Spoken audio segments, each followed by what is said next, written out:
सुहेल मेहर की रिपोर्ट के मुताबिक अटक पुलिस की कार्रवाई। सीआई अटक ने 2 कार लिफ्टर गिरफ्तार करके लाखों रुपए मालियत की 3 गाड़ियां बरामद कर ली। मुल्जिमान से मजीद तफ्तीश जारी, इनके शफात की तवक्को। मशकूक सरगर्मियों पर नजर रखते हुए मुतलका पुलिस को फौरी तौर पर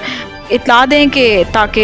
एक पुरअमन मुआशरे की बुनियाद रखी जा सके। DPO अटक तफसीलात के मुताबिक हमजा खालिद वल्द खालिद परवेज सकना पठान वाला मिर्ज़ा तहसील और ज़िला अटक ने थाना अटक खुर्द में तहरीरी दरख्वास्त दी कि मैं सिटी वॉच में सिक्योरिटी सुपरवाइज़र हूँ। आज अपने दोस्तों के हमरा अपनी गाड़ी टोयोटा करोला XLI नंबरी RD 748 मॉडल 2011 मालियती 30 लाख में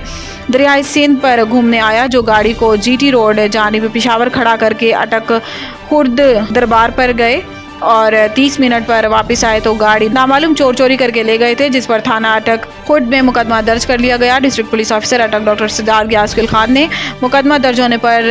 DSP CI हफीजुर रहमान की ज़ेर निगरानी इंचार्ज CIA अटक सब इंस्पेक्टर मोहम्मद आमिर और जवानान पर मुश्तमिल टीम तश्कील देकर इनको टास्क दिया कि नामालूम चोरों को ट्रेस करके गिरफ्तार करके गाड़ी बरामद की जाए, जिस पर पुलिस टीम ने शाना बिशाना रोज़ मेहनत और जदीद टेक्नोलॉजी और ह्यूमन रिसोर्सेज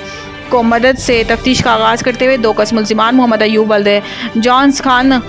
कोम खटक सकना जहांगीरा नौशहरा KP और कमर जमान वल्द मोहम्मद अब्बास कोम गुज्जर सकना अलदू गाजी हरीपुर KP को गिरफ्तार किया और इनके कब्जे से मुकदमा में चोरी शुदा गाड़ी भी बरामद कर ली गई।